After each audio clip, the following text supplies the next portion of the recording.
Good morning, welcome to 69 TV Telugu. నేను జితేంద్ర. బులెటిన్లోకి వెళ్లే ముందు హెడ్లైన్ చూద్దాం.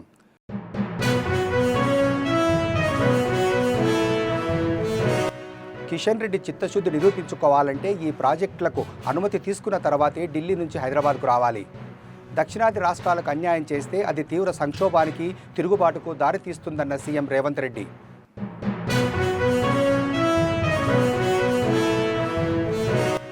ఎస్ఎల్బీసీ కార్మికులను రక్షించేందుకు సహాయక చర్యల్లో పురోగతి. టీబీఎం ముందు భాగము దెబ్బతిన్న భాగంలో ఈ 5 మెత్తని భాగాలు ఉన్నట్లు నిర్ధారణ.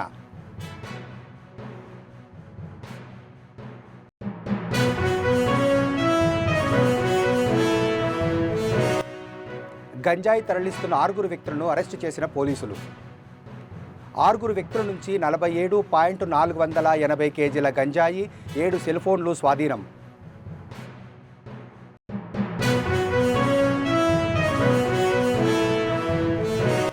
ఫ్రీ మేషన్స్లో కులమతాలకు అతీతంగా సామాజిక సేవా కార్యక్రమాలు. దేశవ్యాప్తంగా 1100 మంది ప్రతినిధులు హాజరవుతున్నట్టు వెల్లడి.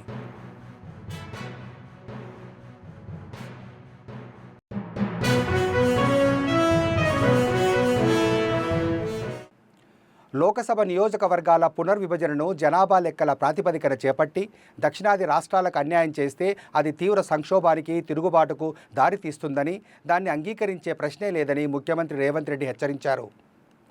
కుటుంబ నియంత్రణ విధానాలను పటిష్టంగా అమలు చేసినందున దక్షిణాది రాష్ట్రాల్లో జనాభా తగ్గిందని, సరిగా అమలు చేయని ఉత్తరాదిలో విపరీతంగా పెరిగిందని సీఎం తెలిపారు. దక్షిణాది రాష్ట్రాలను ఆర్థికంగా, రాజకీయంగా నిర్వీర్యం చేయాలని భారతీయ జనతా పార్టీ కుట్ర పన్నుతుందని ఆయన ఆరోపించారు. గాంధీ భవన్ ఆవరణలో శుక్రవారం జరిగిన పీసీసీ మీడియా సమావేశాల్లో సీఎం మాట్లాడారు. దక్షిణాది రాష్ట్రాల్లో పార్లమెంటు సీట్లు తగ్గవని కేంద్ర మంత్రి అమిత్ షా అంటున్నారు. అంటే ఏమీ పెరగవని అర్థమే కదా. ఎన్ని సీట్లు ఏ ప్రాతిపదికన పెరుగుతాయో వెల్లడించాలి. 50% చొప్పున సీట్లు పెంచాలంటే తెలంగాణలో ఇప్పుడున్న 17 లోకసభ స్థానాలకు 9 అదనంగా పెరగాలి. లేకపోతే 1971 జనాభా లెక్కలను ప్రాతిపదికగా తీసుకోవాలి. కేంద్ర పన్నుల్లో వాటాపరంగా రాష్ట్రాలకు న్యాయం జరగాలి. తెలంగాణ ప్రాజెక్టులు, నిధుల కోసం మేము ఎన్నిసార్లైనా ఢిల్లీ వెళ్తాం. మేము ఇతరుల మాదిరిగా ప్రత్యేక విమానాల్లో దుబాయ్కి, ఇతర దేశాలకు వెళ్ళలేదు. ఢిల్లీ వెళ్ళి లిక్కర్ దందాలు చేయటం లేదు. కేంద్రానికి తెలంగాణ నుంచి రూపాయి పన్ను కడితే 42 పైసలే వెనక్కి వస్తున్నాయి. అదే బీహార్కు 7.6, యూపీకి 3 రూపాయలు ఇస్తున్నారు. కిషన్ రెడ్డి అడ్డుపడటం వల్లే మెట్రో రైలు 2వ దశ ప్రాజెక్టుకు అనుమతి రాకుండా ఆగింది. మూసీ ప్రక్షాళనకు ఆయన సైంధవుడిలా అడ్డుపడుతున్నారు. మెట్రో విస్తరణకు డబ్బుందా అని కిషన్ రెడ్డి అంటున్నారంటే దాన్ని కట్టవద్దనే కదా. బీసీ రిజర్వేషన్లకు అసెంబ్లీలో తీర్మానం చేస్తాం. దానికి కేంద్రం వద్ద ఆమోదం పొందేలా కిషన్ రెడ్డి చూడాలి. సెమీ కండక్టర్ పరిశ్రమ తెలంగాణ కాకుండా గుజరాత్కు తీసుకెళ్లారు. ఇదే పరిశ్రమ పెట్టడానికి అస్సాంకు ప్రత్యేక రాయితీలు ఇచ్చారు. తెలంగాణకు ఎందుకు ఇవ్వలేదు? ఏ విషయంలోనూ కేంద్రం నుంచి రాష్ట్రానికి 1 రూపాయి కూడా అదనంగా రాలేదు. రావాల్సినవి మాత్రమే వచ్చాయి అన్నారు. రాహుల్ గాంధీ పేదోళ్ళ దగ్గరకు పోయి రోజుల కొద్దీ, నెలల కొద్దీ, వేల కిలోమీటర్లు నడుస్తుంటే మనము కూర్చున్న కాడ పదవులు రావాలంటే రావు. ఎవరికి అరాకొర ఎక్కడనో ఒక దగ్గర లక్కీ లాటరీ తగులుతుండొచ్చు. ఆ లక్కీ లాటరీ అందరికీ కామన్గా అప్లై అవుతుంది అనుకుంటే తప్పు. పెద్దలు ఒక మాట చెప్పారు, మంచిని మైకులో చెప్పాలి, చెడుని చెవులో చెప్పాలని. మనోళ్ళు చెడు మైకులో చెప్తారు, మంచం వచ్చి చెవులో చెప్తారు. నువ్వు బాగా చేస్తున్నావు, ప్రభుత్వ సంక్షేమ పథకాలు భలే ఉన్నాయని చెప్పి తలుపు మూసి నాకు చెప్తారు. బయట మైకులో మాత్రం ఎట్లా చెప్పాలో అట్లా చెప్తారు. ఇది పార్టీకి ఏమాత్రం కూడా లాభాన్ని తెచ్చిపెట్టదు. పార్టీకి తీవ్రమైన, ప్రభుత్వానికి తీవ్రమైన నష్టాన్ని తెచ్చిపెడుతుంది. దయచేసి సమావేశంలో ఉన్న పెద్దలందరికీ నా సూచన ఒకటే, పెద్దలు ఊరికేనే చెప్పలేదు, మంచిని మైకులో చెప్పుర్రి, చెడుని చెవులో చెప్పుర్రని. నా సూచన కూడా, నా విజ్ఞప్తి కూడా ఒకటే, మంచిని మైకులో చెప్పండి, చెడుని చెవులో చెప్పండి. ఆ చెడుని ఎట్లా సరిదిద్దుకోవాలనో మనం ప్రయత్నం చేద్దాం. పెద్దలందరూ కూడా నా విజ్ఞప్తి ఒకటే, నేను ఎవరిని వేరే రకంగా ఉద్దేశంతో చెప్పడం లేదు. ఇది మన అందరం కూడా ఒక అవగాహనతోని ముందుకు వెళ్ళాల్సిన సందర్భం. చాలామందికి బాధ ఉండొచ్చు, కోపం ఉండొచ్చు, దుఃఖం ఉండొచ్చు, ఆలస్యమైంది ఉంటాయి మన హ్యూమన్ బీయింగ్స్. నాకు కూడా అసంతృప్తి ఉంటుంది. ముఖ్యమంత్రి అయినాక కూడా నేను చెప్పింది చెప్పినట్టు నడుస్తలేదనో, పొద్దుగాళ్ళు అడిగితే వేనన్న సాయంత్రం వస్తున్నాను, లేకపోతే చామల కిరణ్ రెడ్డి ఢిల్లీకి పోతే హైదరాబాద్ వచ్చినా, హైదరాబాద్ వస్తే ఢిల్లీకి పోయినాను. ఇట్లాంటివన్నీ ప్రాక్టికల్ ప్రాబ్లమ్స్ ఉంటాయి. ఇవి పెద్ద సమస్యలు కావు. ఇది కాదు సమస్య. మనం ప్రజలకు ఇచ్చిన మాట నిలబెట్టుకోవడం, రాహుల్ గాంధీ గారిని దేశానికి ప్రధానమంత్రి చేయడమే మన ప్రధానమైన ఎజెండా కింద ముందుకు వెళ్ళాలని తెలియజేస్తూ పెద్దలు ఒక మాట చెప్పారు, మంచిని మైకులో చెప్పాలి, చెడుని చెవులో చెప్పాలని. మనోళ్ళు చెడు మైకులో చెప్తారు, మంచం వచ్చి చెవులో చెప్తారు. నువ్వు బాగా చేస్తున్నావు, ప్రభుత్వ సంక్షేమ పథకాలు భలే ఉన్నాయని చెప్పి తలుపు మూసి నాకు చెప్తారు. బయట మైకులో మాత్రం ఎట్లా చెప్పాలో అట్లా చెప్తారు. ఇది పార్టీకి ఏమాత్రం కూడా లాభాన్ని తెచ్చిపెట్టదు. పార్టీకి తీవ్రమైన, ప్రభుత్వానికి తీవ్రమైన నష్టాన్ని తెచ్చిపెడుతుంది. దయచేసి సమావేశంలో ఉన్న పెద్దలందరికీ నా సూచన ఒకటే, పెద్దలు ఊరికేనే చెప్పలేదు, మంచిని మైకులో చెప్పుర్రి, చెడుని చెవులో చెప్పుర్రని. నా సూచన కూడా, నా విజ్ఞప్తి కూడా ఒకటే, మంచిని మైకులో చెప్పండి, చెడుని చెవులో చెప్పండి. ఆ చెడుని ఎట్లా సరిదిద్దుకోవాలనో మనం ప్రయత్నం చేద్దాం. పెద్దలందరూ కూడా నా విజ్ఞప్తి ఒకటే, నేను ఎవరిని వేరే రకంగా ఉద్దేశంతో చెప్పడం లేదు. ఇది మన అందరం కూడా ఒక అవగాహనతోని ముందుకు వెళ్లాల్సిన సందర్భం. శ్రీశైలం ఎడమగట్టు కాలువ సొరంగ మార్గంలో ప్రమాదవశాత్తు చిక్కుకున్న 8 మందిని రక్షించేందుకు సహాయక చర్యల్లో పురోగతి కనిపించింది. గ్రౌండ్ పెనిట్రేటింగ్ రాడార్ టెక్నాలజీ ద్వారా సొరంగం స్కానింగ్లో 5 చోట్ల మెత్తని భాగాలున్నట్టు గుర్తించారు. టీబీఎం ముందు భాగం దెబ్బతిన్న భాగంలో ఈ 5 మెత్తని భాగాలున్నట్లు రెస్క్యూ టీమ్స్ నిర్ధారించారు. టన్నెల్లో చిక్కుకున్న వారు అక్కడే ఉన్నట్లుగా సిబ్బంది భావిస్తున్నారు. సొరంగం లోపల టీబీఎంలో చిక్కుకున్న వారి జాడను కనుక్కునేందుకు ఎన్సీఆర్ఏ, జియాలజికల్ సర్వే ఆఫ్ ఇండియా, ఎన్టీఆర్ఎస్ఐ ప్రాథమిక నివేదికలో ఈ మేరకు వివరాలు బయటపడ్డాయి. पहले तो सही बात है, कल जो है सबको मोबाइल लाने के लिए मना किया गया है और सबसे परमिटेड लोग कर दिए. तो एक भी वीडियो फोटो अगर अपलोड हो गया या फोन चला गया फिर मुश्किल हो जाएगा. ये किसका वीडियो काट रहा हूँ. कोई भी बाहर नहीं जाएगा. हाँ हाँ ठीक है.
वीडियो ले रहे हैं.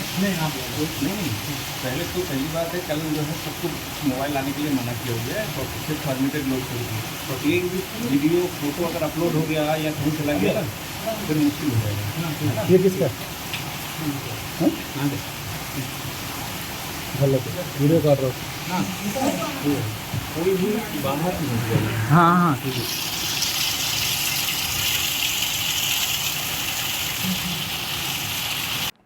ఉమ్మడి కృష్ణా, గుంటూరు జిల్లాల పట్టభద్రుల శాసనమండలి ఎన్నికకు సంబంధించి పోలింగ్ జిల్లాలో ముగియడంతో బ్యాలెట్ బాక్సులను గుంటూరుకు తరలించారు. జిల్లాలో ఏర్పాటు చేసిన 3 డిస్ట్రిబ్యూషన్ సెంటర్ల నుండి బ్యాలెట్ బాక్సులను తరలింపు ప్రక్రియ ప్రారంభమైంది. భారీ బందోబస్తు మధ్య బ్యాలెట్లను గుంటూరులో ఏర్పాటు చేసిన కౌంటింగ్ కేంద్రానికి తరలిస్తున్నారు. ఈ ప్రక్రియను కలెక్టర్ డీకే బాలాజీ పరిశీలించారు.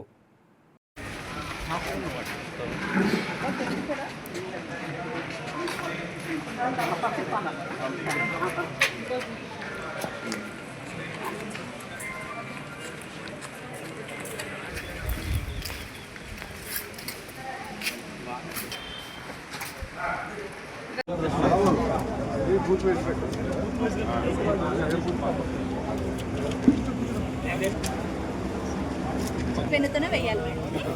మీరు పెన్ను యూజ్ చేయొద్దు, పక్కన చుక్కలు.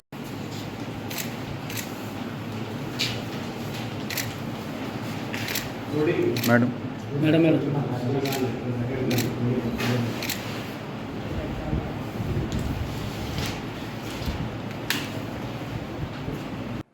గంజాయి తరలిస్తున్న 6 వ్యక్తులను పోలీసులు అరెస్టు చేశారు. ఈ మేరకు కాశీబుగ్గ డీఎస్పీ అప్పారావు వివరాలను వెల్లడించారు. ఇచ్చాపురం రైల్వే స్టేషన్ ఆవరణలో పోలీసులు తనిఖీలు చేయగా ఒడిశా రాష్ట్రానికి చెందిన 6 వ్యక్తుల నుంచి 47.480 కేజీల గంజాయి, 7 సెల్ ఫోన్లను స్వాధీనం చేసుకున్నామన్నారు. ఒడిశాలో ఓ రైతు వద్ద కొని కేరళకు తరలిస్తున్నట్టు చెప్పారు. ఢిల్లీలోని ఇచ్చాపురం టౌన్ పోలీస్ స్టేషన్లో నిన్న మధ్యాహ్నం 3 గంటలకి రైల్వే స్టేషన్ దగ్గరలో 6 వ్యక్తులను అరెస్ట్ చేయడం జరిగింది. ఈ 6 అనుమస్థితిలో సోదా చేయగా వీరి వద్ద 47 కేజీల 480 గ్రాముల గంజాయి, 7 సెల్ ఫోన్లు వీరి దగ్గర లభ్యమయ్యాయి. వీరు ఒక సూట్ కేసులు మరియు 5 లగేజ్ బ్యాగుల్లో ఈ గంజాయి అంతటినీ కూడా ఉంచడం జరిగింది.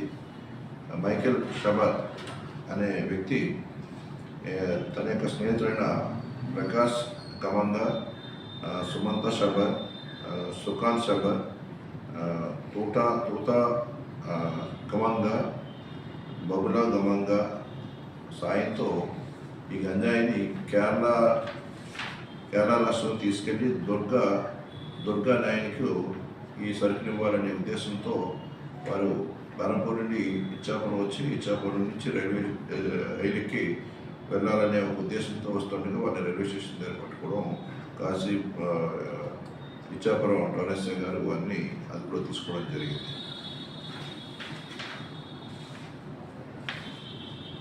ఈ సందర్భంగా తల్లిదండ్రులకు ప్రజలందరికీ తెలియజేయదేమనగా ఈ మారక ద్రవ్యాలను కాలేజీకి వెళ్ళేటప్పుడు కానీ ఇతర స్నేహితులతో ఉన్న చెడు అలవాటు వల్ల కానీ ఈ మారక ద్రవ్యాలను వినియోగించడం అనేది యువత అందరూ కూడా ఇది నేర్చుకోవడం జరుగుతుంది. దీనివల్ల శరీర ఆరోగ్యంతో పాటు అనేక రకాలైన అనర్థాలు జరుగుతాయి. కాబట్టి తల్లిదండ్రులు పిల్లల యొక్క ప్రవర్తనని, పిల్లలు ఏం చేస్తున్నారని కనిపెట్టుకోవాలి. అదేవిధంగా ఈ కేసులు చాలా కఠినంగా శిక్ష పడతాయి.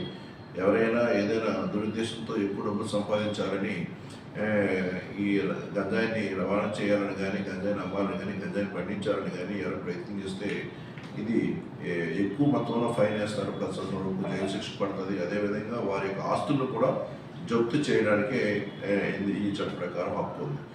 ఎవరైనా ఒక కేసులో ముద్దాయిగా ఉన్నప్పుడు వారి యొక్క ఆస్తులను కూడా జప్తు చేసి కోర్టు వారు స్వాధీనపరచుకోవచ్చు.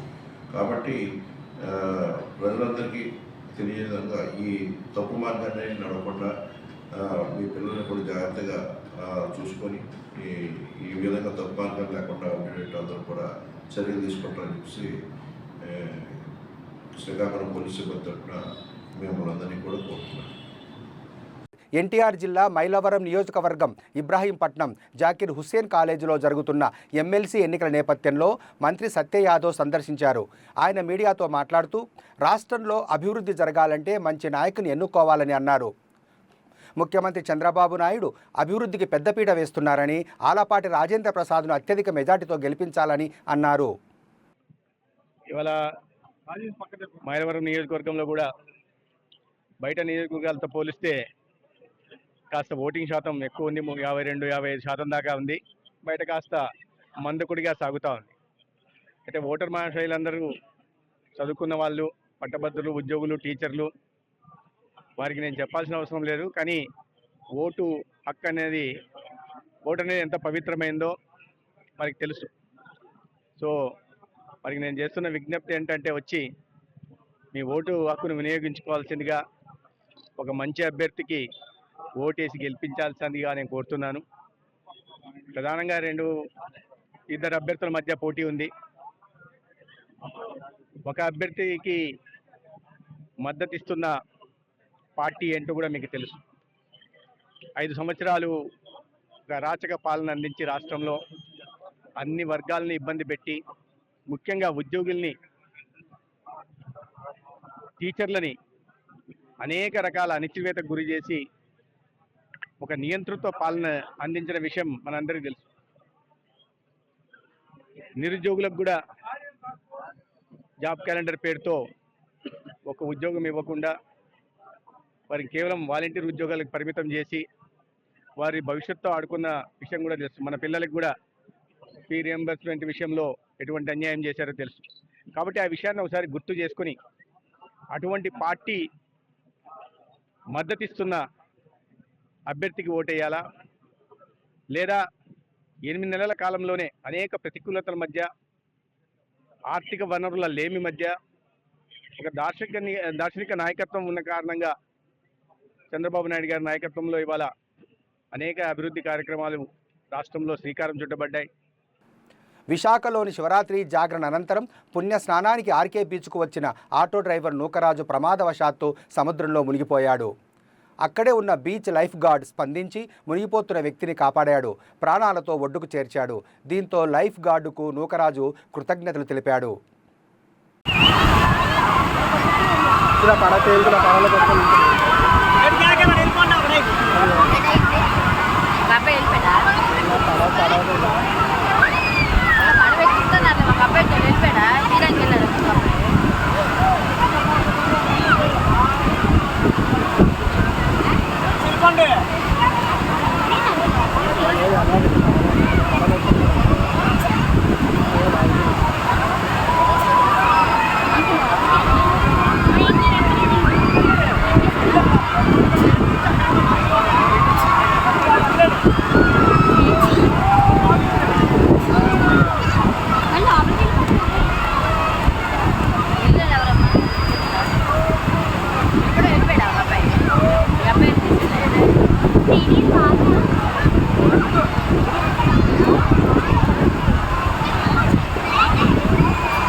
రంజాన్ మాసం రాగానే ముస్లింల ఉపవాస దీక్షలతో పాటు వెంటనే గుర్తొచ్చేది హలీం.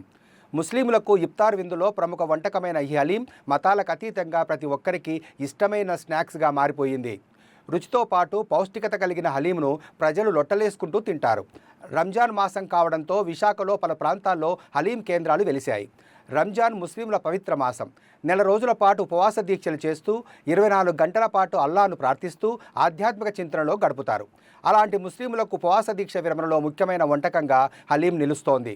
దీంతో రంజాన్ వచ్చిందంటే ముస్లింలతో పాటు హిందువులు మతాలకు అతీతంగా హలీం తినేందుకు ఎదురుచూస్తుంటారు. ఎట్టకేలకు రంజాన్ మాసం రావడంతో హలీం కేంద్రాలన్నీ సందడిగా మారాయి.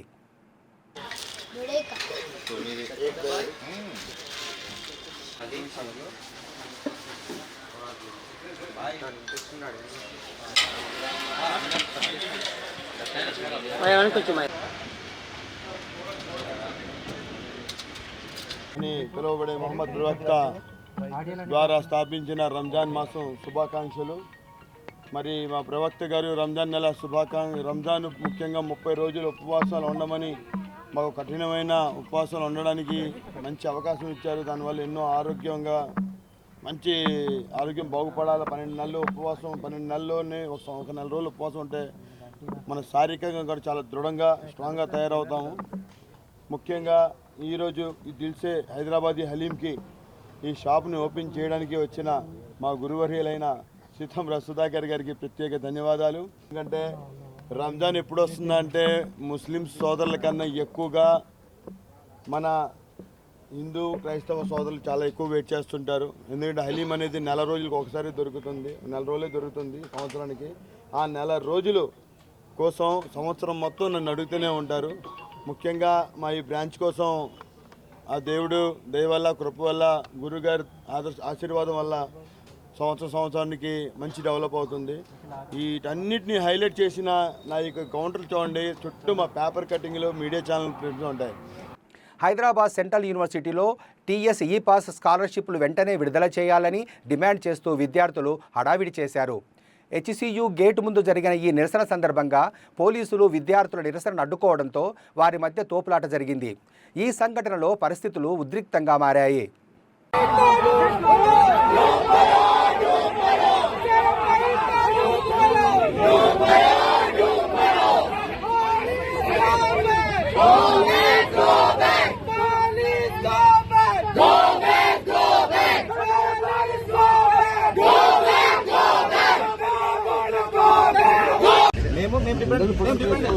It's been 2 years. We have given several representations. Our people went and met the officers. Still now it's not happening. Of course we'll come out. It is also general protest. Paying for my earrings? Are you paying for my food? Then why? Why you came inside? Why you dragged me? Am I accountable here or you are accountable here? Who will pay for this? Telangana police house mein Bandar road Y V Rao hospital రోడ్డులోని GRD హోటల్లో ఏర్పాటు చేసిన విలేకరుల సమావేశంలో freemasons regional grand lodge southern region head T N Manoharan మాట్లాడుతూ తమ free masons LADS వార్షిక సమావేశాల గురించి సమగ్రంగా వివరించారు. కులమతాలకు అతీతంగా జాతి ఐక్యత, మెరుగైన వ్యక్తిత్వం, నైతిక విలువలు, సామాజిక సేవ లక్ష్యాలుగా పనిచేసే తమ మేషన్స్ ప్రధాన కార్యాలయం ఢిల్లీలో ఉందని, దేశవ్యాప్తంగా 4 రీజియన్ల ద్వారా విస్తృత స్థాయిలో సామాజిక సేవ చేస్తున్నట్లు వివరించారు. సదరన్ రీజియన్లో కేరళ, తమిళనాడు, ఆంధ్ర, గోవా, పాండిచ్చేరి రాష్ట్రాలు ఉంటాయని చెప్పారు. దేశవ్యాప్తంగా 20,000 సభ్యత్వం ఉండగా అందులో 50% దక్షిణాది రాష్ట్రాల నుంచే ఉందన్నారు. ప్రధానంగా 4 అంశాల ప్రాతిపదికన సామాజిక సేవ నిర్వహిస్తుంటామని చెప్పారు. ప్రత్యేక అవసరాలున్న దివ్యాంగ చిన్నారులకు సేవ చేయటం, అంధత్వ నిర్మూలన, ఉద్యోగ కల్పన, విద్యాపరంగా సహాయం అందించడం తమ లాడ్జ్ ప్రధాన లక్ష్యాలని తెలిపారు. ముఖ్యంగా డ్రాప్అవుట్స్ను గుర్తించి వారికి ఇంజనీరింగ్, మెడిసిన్ వంటి ఉన్నత విద్య చదివించేందుకు బాధ్యతను తమ క్లబ్ తీసుకుంటుందని తెలిపారు. విజయవాడలో తమకు సొంత భవనం ఉందని, చెన్నైలో 2.5 ఎకరాల్లో తమకు భవనం ఉందన్నారు. ఇటీవలే చెన్నై లాడ్జ్ 100 సంవత్సరాలు పూర్తి చేసుకున్న సందర్భంగా ఉత్సవాలు నిర్వహించినట్లు తెలిపారు. అద్దె భవనాల్లో నిర్వహిస్తున్న చోట నూతన భవన నిర్మాణాలకు ఏర్పాట్లు చేస్తున్నామని చెప్పారు. కేవలం పురుషులు మాత్రమే సభ్యులుగా ఉండే తమ ప్రీ మేషన్స్లో కుటుంబ సంబంధాలు మెరుగుపరిచేందుకు తరచూ గెట్ టుగెదర్ ఏర్పాటు చేస్తున్నామని తెలిపారు. ఇందులో భాగంగా క్రీడలు, సాంస్కృతిక కార్యక్రమాల నిర్వహణ కూడా ఉంటుందన్నారు. తమ సంస్థ ఆధ్వర్యంలో వాటర్ ప్రాజెక్టులు చేపట్టామని, విద్యార్థులకు ఉన్నత విద్య అందించేందుకు సభ్యుల నుండి పెద్ద ఎత్తున విరాళాలు వస్తాయన్నారు. ఇప్పటికీ 15 మంది విద్యార్థులకు వారి చదువు ముగిసే వరకు పూర్తి స్థాయి సహాయం అందించామన్నారు. కోయంబత్తూరులో మెసానిక్ చిల్డ్రన్ హాస్పిటల్ ఏర్పాటు చేసి నామమాత్రపు ధరలకే మెరుగైన వైద్య సేవలు అందిస్తున్నామని వివరించారు. జూన్ 24న బ్రదర్హుడ్ డే నిర్వహిస్తున్నామని, ఆ రోజు మెసానిక్ వాక్థాన్ చేపట్టామని చెప్పారు. విపత్తుల సమయంలో తమ ప్రీమేషన్స్ ద్వారా పెద్ద ఎత్తున సేవా కార్యక్రమాలు నిర్వహించినట్లు మనోహరన్ వివరించారు. Organising committee chairman Amarnath, regional secretary V Shivakumar తదితరులు మాట్లాడుతూ సమాజంలో జాతీయ భావము, సౌభ్రాతృత్వం పెంచే విధంగా కృషి చేస్తున్నామని చెప్పారు. తమ సభ్యులంతా వివిధ కార్యక్రమాలు నిర్వహిస్తూ సంస్థను మరింత విస్తరించేందుకు కృషి చేస్తున్నారని తెలియజేశారు. విజయవాడలో నిర్వహిస్తున్న వార్షిక సమావేశాల ద్వారా కొత్తగా పదవులు చేపట్టబోయే వారికి ఓరియంటేషన్ తరగతులు నిర్వహిస్తున్నట్లు వివరించారు. విలేకరుల సమావేశంలో organising committee co chairman C channel MD TV Ramesh Babu, Kiran Kumar, సభ్యులు కిషోర్ బాబు తదితరులు పాల్గొన్నారు. 4 రీజన్స్గా సెపరేట్ చేశాము. Northern region, eastern region, western region, southern region అనేసి. సో సదర్న్ రీజన్ వచ్చి 6 స్టేట్స్ ఉంటుంది. తమిళనాడు, ఆంధ్ర, తెలంగాణ, కేరళ, కర్ణాటక, గోవా ప్లస్ పాండిచ్చేరి. సో ఈ సదర్న్ రీజన్కు నేను 3 ఇయర్స్కు హెడ్గా ఉన్నాను, టిఎన్ మనోహరన్. నా టెన్యూర్ 3 ఇయర్స్, ఇప్పుడు 2 ఇయర్స్ అయింది. రేపటికి 3rd ఇయర్ మొదలు పెడతాను with my team of officers. అందుకే ఈ యాన్యువల్ ఇన్వెస్టర్ మీటింగ్ అనేది. So while my term is 3 years, నాకుండే ఆఫీసర్స్ ఎవ్రీ ఇయర్ మారుతూ ఉంటారు. సో ఆ యాన్యువల్ ఇన్వెస్టర్ మీటింగ్ రేపటికి విజయవాడలో ఎస్ఎస్ కన్వెన్షన్ సెంటర్లో జరుగుతుంది. 1100 డెలిగేట్స్ వస్తారు. త్రూఅవుట్ ఇండియా 1100 పీపుల్ రిజిస్టర్ చేశారు. మెయిన్గా సదర్న్ రీజన్లో నుంచి వస్తారు. టోటల్ మెంబర్షిప్ త్రూఅవుట్ ఇండియా వచ్చి మాది 20,000+. దాంట్లో 50% సదర్న్ రీజన్లో ఉంటారు, మిచ్చం 50% ఆ మిచ్చం 3 రీజన్లో ఉంటారు, నార్త్, ఈస్ట్, వెస్ట్లో. సో ఈ 20,000లో 50% ఉండే సదర్న్ రీజన్ వచ్చి చాలా యాక్టివ్గా మేము వచ్చి మీటింగ్స్ జరపటం మట్టం కాదు, ప్రాజెక్ట్స్, సొసైటీకి సేవ అంతా చేస్తాం. ఇప్పుడు 2023లో నేను పదవి తీసుకున్నాను, మార్చ్ 2023, 3-year టర్మ్కు. సో అప్పుడే నా vision RGL regional grand lodge విషన్గా 4 పిల్లర్స్ అనౌన్స్ చేశాను. దాంట్లో ఫస్ట్ వచ్చి benevolence through charity projects, because freemasonry అనేది it should be useful to the society, to the community, to the nation. So ఆ యాంగిల్లో charity project చేయాలనేసి అన్ని ఇప్పుడు మిచ్చం సోషల్ ఆర్గనైజేషన్స్లో క్లబ్స్ అంటారు, ఫ్రీ మేసనరీ లాడ్జెస్ అని చెప్తాం. ఈచ్ యూనిట్ వచ్చి లాడ్జెస్. సో ఆ లాడ్జ్ మెంబర్స్ ఏమేం ప్రాజెక్ట్ చేయాలనేసి ఒక పద్ధతి పెట్టాము. దాంట్లో ఫస్ట్ స్పెషల్ చిల్డ్రన్, ఎందుకంటే చాలామంది స్పెషల్ చిల్డ్రన్ అక్కడక్కడ స్కూల్స్ జరుపుతుంది, దానికి సపోర్ట్ చేయాలి. అదే మరి ప్రివెన్షన్ ఆఫ్ బ్లైండ్నెస్, లేదా బ్లైండ్గా ఉండేవాళ్ళకు ఆ స్కూల్కి కావాల్సిన స్టేషనరీ ఇవ్వటం, ఎంపవర్ చేయటం, ఎంప్లాయబిలిటీ ఇంప్రూవ్ చేయటం, అది రెండోది. మూడోది ముఖ్యమైనది వచ్చి ఎడ్యుకేటింగ్ అండర్ ప్రివిలేజ్ స్టూడెంట్స్. చాలా మంచి ఇండియా వచ్చి యంగ్ పాపులేషన్ ఎక్కువ ఉండారు. దీంట్లో చాలా చిల్డ్రన్ వచ్చి +2 చదువుతారు, స్కూల్ ఫైనల్ వచ్చిన తర్వాత పేరెంట్స్ వాళ్ళని పనికి పంపించేస్తారు. ఎలాంటే పై చదువు ఎక్కువ చదవడానికి వాళ్ళకు డబ్బులు ఉండవు. So higher education is a challenge చాలా downtrodden families, underprivileged ఫ్యామిలీస్లో. దీంట్లో చాలా మంచి సింగిల్ పేరెంట్గా ఉంటారు, లేదు ఆర్ఫన్గా ఉంటారు. సో వాళ్ళు అన్స్కిల్డ్ లేబరర్స్గా మారిపోతారు. వాళ్ళంతా ఐడెంటిఫై చేసి హయ్యర్ స్టడీస్కు మేము సపోర్ట్ చేస్తాం. సో దానికి ఎడ్యుకేటింగ్ అండర్ ప్రివిలేజ్ స్టూడెంట్స్ అనేసి ఒక ఫండ్ మొబిలైజ్ చేశాము. దాంట్లో అందరూ మేసన్స్, లాడ్జెస్ కాంట్రిబ్యూట్ చేశారు. ఈవెన్ CSR కాంట్రిబ్యూషన్ అంతా కూడా ఎలిజిబుల్ దాంట్లోనే వచ్చింది. మేము దాన్ని పెట్టి మేము హైయర్ స్టడీస్కి చాలా స్టూడెంట్స్ని ప్రొఫెషనల్ స్టడీస్కు, engineering course, medical course, dentistry, దీనికంతా మేము సపోర్ట్ చేస్తున్నాము. బులెటిన్ ముగించే ముందు హెడ్లైన్స్ మరోసారి.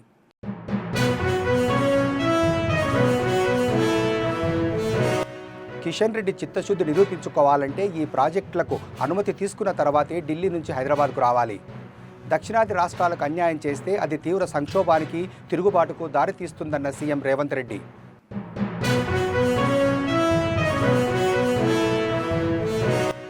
ఎస్ఎల్బీసీ కార్మికులను రక్షించేందుకు సహాయక చర్యల్లో పురోగతి.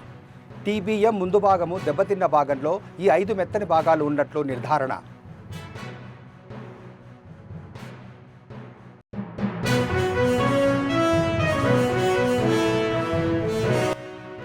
గంజాయి తరలిస్తున్న 6 వ్యక్తులను అరెస్టు చేసిన పోలీసులు. 6 వ్యక్తుల నుంచి 47.480 కేజీల గంజాయి, 7 సెల్ ఫోన్లు స్వాధీనం.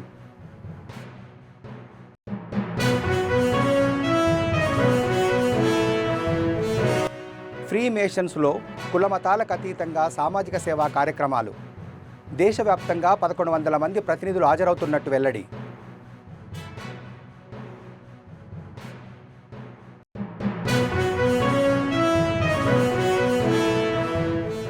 మరిన్ని అప్డేట్స్ కోసం చూస్తూనే ఉండండి 69 టీవీ తెలుగు.